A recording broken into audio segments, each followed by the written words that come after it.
Another Sunday another episode of from. इसके बारे में क्या ही बात करूँ, एक फिलर एपिसोड था, ज़्यादा कुछ स्टोरी आगे बढ़ी नहीं है, ज़्यादा मज़ा भी नहीं आया इस एपिसोड में, ज़्यादा कुछ बात करने के लिए है ही नहीं, कुछ बहुत ही चीज़ें आगे वगैरह बढ़ी हैं। एंड मैं एज्यूम कर रहा हूँ कि तुम पहले एपिसोड को देख करके आए हो तभी इस वीडियो को देख रहे हो, क्योंकि बेसिकली मैं इस वीडियो में स्पॉयलर्स पूरे देने वाला हूँ, बात करने वाले हूँ किस तरीके से केमिस्ट्री वगैरह बनने वाली है, किस तरीके से लोग बाहर निकलने वाले हैं, एंड रेट आउट करने वाला हूँ। बेसिकली मैं इसको रेट आउट तो करने ही नहीं वाला था, पर वीडियो बना रहा हूँ, अपना ओपिनियन देना ज़रूरी समझता हूँ, रेट आउट ज़रूर करूँगा। इसको पहले ही कर देता हूँ स्टार्टिंग में।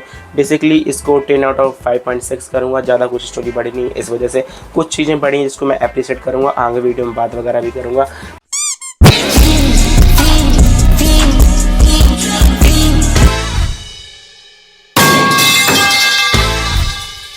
बेसिकली इसमें होता है स्टार्टिंग में पता चलता है हमें फातिमा उसके पेट में कुछ मतलब नसें वगैरह निकल रही हैं, ब्लू कलर की नसें हैं कि क्या कुछ बीमारी वगैरह है। वो बीमारी नहीं है, बेसिकली वो जो मतलब स्माइली होता है कैरेक्टर, स्माइली कैरेक्टर जो क्रीपी सा, वो उसको कंट्रोल कर लेती, इस वजह से शायद से वो भी मॉन्स्टर बनती जा रही है। एंड मुझे लगता है कि वो पहले जिस तरीके से मैंने बात किया था कि ये हेल्प करेगी लोगों को वहाँ से निकलने के लिए, मुझे लगता है कि शायद से ये करेगी हेल्प। अगर ये ह्यूमन रही, अगर ये मॉन्स्टर बन गई तो इन लोगों को हार्म वगैरह भी कर सकती है, ये खतरा भी हो सकता है, क्योंकि पता नहीं अगर फातिमा उसको कंट्रोल कर सकती है, वो फातिमा को भी तो कंट्रोल कर सकता है।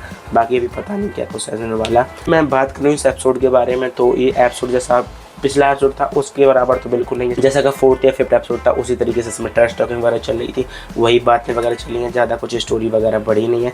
एंड मुझे अब लग रहा है कि यार अब इस एपिसोड में स्टोरी को थोड़ा बहुत ज़्यादा बढ़ाया नहीं है, सिर्फ मिस्ट्रीज़ वगैरह का आंसर वगैरह दिया गया एंड मिस्ट्रीज़ वगैरह क्रिएट की गई हैं, तो ज़्यादा कुछ अब आगे स्टोरी में होने नहीं वाला है, बस यही बकवास होगी। एंड लास्ट का जो एपिसोड होगा एक क्लिफ हैंगर में छोड़ दिया जाएगा, ताकि हम पूरी साल भर एक थ्योरीज वगैरह बनाएं, साल भर फ्रॉम की बात करें और सोचते रहें कि कब आएगा एपिसोड।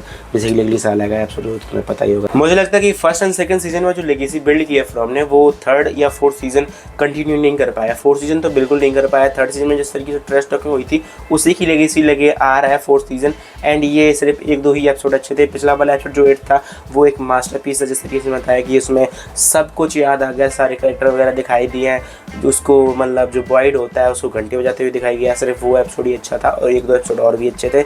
बाकी सारी में ट्रस्ट टॉकिंग हुई है, ज़्यादा स्टोरी वगैरह बढ़ाई नहीं गई है, स्टोरी वहीं पर है, कुछ बताया नहीं है, कुछ ज़्यादा क्लू वगैरह नहीं दिया और मिस्ट्रीज़ वगैरह को बिल्ड किया गया, तो ज़्यादा एक्सपेक्टेशन नहीं है कि स्टोरी इस एपिसोड में कुछ हमें पता चलेगा। हालांकि इतना ज़रूर पता है कि सारे सीजन्स में लास्ट वाला जो एपिसोड होता है वो बहुत अच्छा होता है, एक अच्छे क्लिफ हैंगर के साथ में एक ये छोड़ के जाते हैं। तो इसका लास्ट वाला एपिसोड एक मास्टरपीस होने वाला है, इसको मैं पहले से तो मैं बता देता हूँ। सबसे पहले जो टैबिथा होती है उसको लास्ट में ही बताया जाता है, वो जाती है, उसको बुलाता है मैंने नेलू और उसको फ़ोन लगा करके कहती है यहाँ पे आओ वरना मैं तुम्हारे बच्चों को मार दूँगी।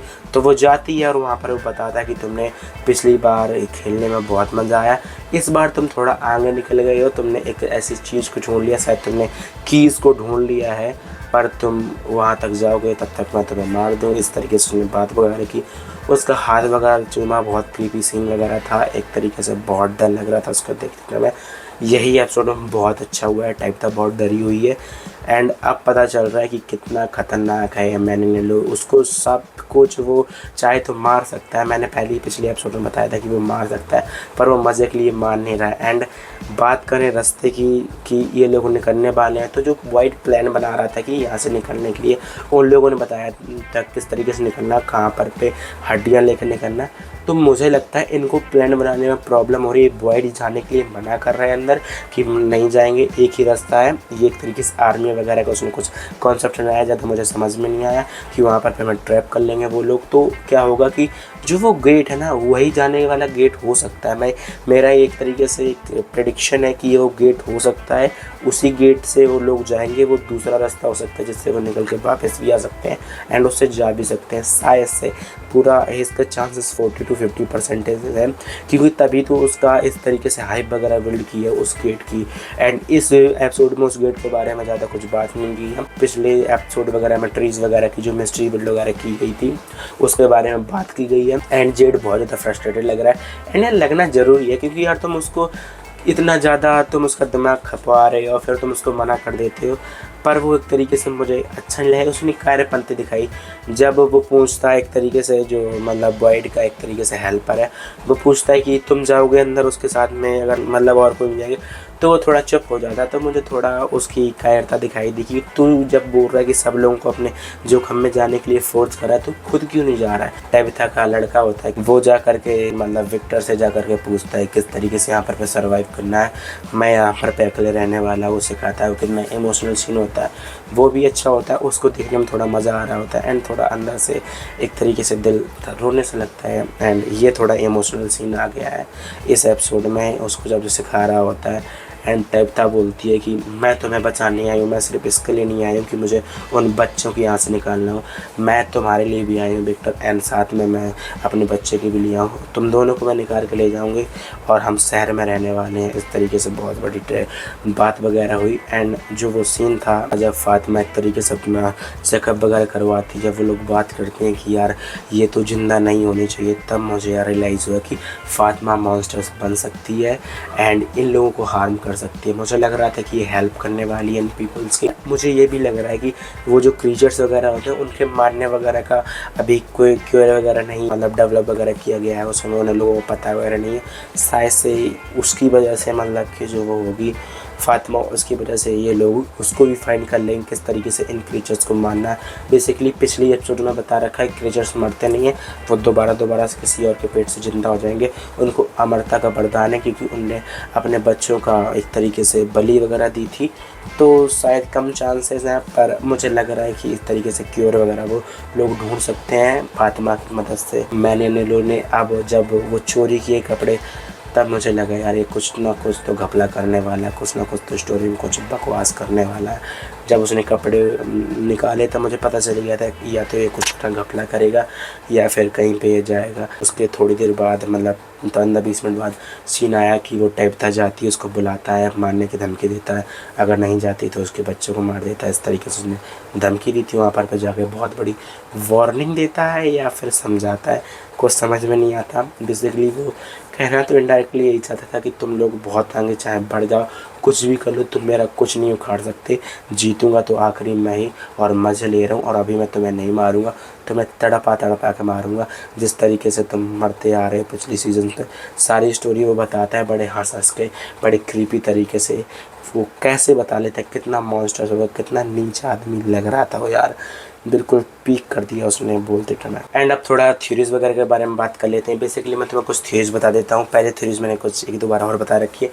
जो वो गेट है शायद से वो गेट ही रास्ता है वहाँ पर जहाँ पर वो कीज़ यानी बच्चों की हड्डियाँ दब रखी हैं, वो दूसरा गेट जिसके लिए बॉयड अंदर जाने नहीं दे रहा है। बॉयड को वो सपना भी आता है जिसमें वो एक फादर आता है, बोलता है कि तुम जाओ, तुम्हें लोगों को बचाना है तो तुम्हें जाना ही होगा और तुम्हारे लिए आखिरी चांस है। ज़रूरी नहीं है कि तुम सारे लोगों को बचाओ, ज़रूरी है कि तुम जितने लोगों को बचा पाओ उतने लोगों को बचाओ। एंड तुम जाओगे अंदर तो ना कुछ लोगों को मरेंगे। उसने पहले ही प्रेडिक्ट कर दिया कि कुछ ना कुछ लोग मरेंगे, तो ऑब्वियसली तो मरेंगे ही मरेंगे, क्योंकि इस तरीके से मतलब क्रिएटर्स ओपनली कुछ बताते नहीं हैं। एंड जब बताया तो शायद से होगा ही। ज़्यादा चांसेस है 80 to 90% अगर कोई अंदर जाएगा तो मरेगा, 1-2% तो मरेंगे। वो स्माइली क्रीचर्स वगैरह वो सब उनको 1-2 लोगों को पकड़ लेंगे या मार ही देंगे। And second one is that कि हमें इतना तो पता चल गया कि ये लोगों ने अभी जो हड्डियों को ढूंढा है वो सिर्फ कीज़ है, इनको भी ताला भी ढूंढना है, गेट भी ढूंढना है, ढूंढने के बाद निकलना भी है, जो कि एक तरीके से बहुत सारे लोगों के इनके बीच में जान जाने वाली है। एंड मैंने ने अभी से ही अपने स्टेप्स चलना स्टार्ट कर दिए हैं। उसने जो विक्टर का बाप है बहुत सारी चीज़ें उसमें उसके दिमाग में भर दी हैं, जिसकी वजह से वो बार बार हेलुसिनेट हो रहा है, बार बार रियल वर्ल्ड में वगैरह जा रहा है, अपने पोते वगैरह को देख रहा है। शायद से वो अपनी जान वगैरह ले गया, उसके ज़्यादा चांसेस लग रहे हैं कि वो मर जाएगा, जिसकी वजह से पूरा केओस वगैरह हो सकता है। अपने वो चाल चल रहा है जिस तरीके से पिछली स्टोरीज में चलती आ रही थी उसकी, जिस तरीके से वो चाल चलता है उसी को दोबारा से ये चल रहा है। ऐसे वही करने के लिए वो सबसे पहले विक्टर के बाप को मारेगा, फिर अपने कॉन्स्पिरेसी बनाएगा एक दूसरे के बीच में, एंड फिर लड़वाने की कोशिश करेगा। एंड टैबिथा और जेड का फिर से वही हाल होगा जो पिछली स्टोरीज में होता आ रहा है, जो कि हमने पिछले एपिसोड में पता किया था, जो हमें पता चला था वैसा ही। नेक्स्ट थिंग इज़ दैट कि ज़्यादा स्टोरी अब आगे नहीं बढ़ेगी, बिकॉज इस एपिसोड में ज़्यादा स्टोरी को बढ़ाया नहीं गया है और ज़्यादा मिस्ट्रीज को क्रिएट कर दिए गए हैं, कम आंसर्स दिए गए हैं। जब इस एपिसोड में नहीं किया क्योंकि ये कुछ मतलब 8वां एपिसोड है, 2 एपिसोड और रहेंगे। अब 2 एपिसोड में क्या ही उखाड़ लेंगे, 10वां एपिसोड में अपनी हाइप वगैरह बिल्ड करेंगे जिस तरीके से पिछले सीजन में कर रखे हैं। 10वां एपिसोड शायद से 100%, शायद से नहीं 100% एक तरीके से मास्टरपीस ही होगा, क्योंकि मैंने नोटिस किया कि जितने भी अभी सीरीज़ आई हैं उनके जो आखिरी के एंड वाले जो एपिसोड होते हैं एक तरीके से मास्टरपीस ही होते हैं। एक अच्छे क्लिफ हैंगर में छोड़ा जाता है ताकि ऑडियंस उसके बारे में बात करे, पूरे साल भर बात करे और एक तरीके से पूरी थ्योरीज वगैरह बनाए और हाइप वगैरह शो की बने। तो इतना तो हमें पता है कि इसमें स्टोरी ज़्यादा आगे बढ़ने नहीं वाली है। मैंने पहले ही बता दिया था गेट के अंदर बिल्कुल भी नहीं जाने वाले हैं इस एपिसोड में, तो गेट के बारे में ज़्यादा कुछ बात ही नहीं हुई है। जैसा कि मैंने कहा ज़्यादा कुछ बात करने के लिए नहीं है, यही कुछ मैन था जो कि जिसके बारे में हम बात कर चुके हैं। एंड तुम्हारा क्या थ्योरीज वगैरह है वो तुम कमेंट में बताना, वीडियो कैसी लगी वो भी बताना कमेंट में। मेरे चैनल को सब्सक्राइब कर लेना। अगर तुम्हें इस तरीके से वीडियोस पसंद है तो कमेंट में बताओ, मैं ऐसी वीडियोस और लाऊंगा। किस सीरीज़ का रिव्यू चाहिए, किस सीरीज़ को मैं देखूं और तुम्हें उसकी थ्योरीज वगैरह में बात करूँगा वो भी बताना। एंड चैनल को सब्सक्राइब कर लेना, ध्यान से सब्सक्राइब कर लेना, बिकॉज तुम लोग सब्सक्राइब नहीं करते हो, वीडियो को तो ज़रूर देखते हो। एंड तुम सब्सक्राइब करोगे, मुझे सपोर्ट करोगे एज अ कंटेंट क्रिएटर कि मैं और भी ज़्यादा इस तरीके से वीडियो बनाऊँ। एक सब्सक्राइबर मुझे वीडियो बनाने के लिए बहुत ज़्यादा मोटिवेट करता है, तो प्लीज़ सब्सक्राइब कर लेना। बाकी मिलते हैं नेक्स्ट संडे को एक और फ्रॉम के एपिसोड के साथ। तब तक के लिए अंको ही सब्सक्राइब करो एंड टाटा बाय बाय। बाकी अगर तुम्हें माइक वगैरह लेना है, इस तरीके से एक्सेसरीज वगैरह चेकआउट करने की, मैं जो चीज़ें यूज़ करता हूँ वो तुम्हें डिस्क्रिप्शन में देखने के लिए मिल जाएगी, वहाँ से तुम बाई कर सकते हो। थोड़ा बहुत मुझे सपोर्ट मिल जाएगा एंड तुम्हें भी एक तरीके से अच्छे खासी गियर मिल जाएगा जो कि तुम्हें कंटेंट क्रिएशन में हेल्प करेंगे।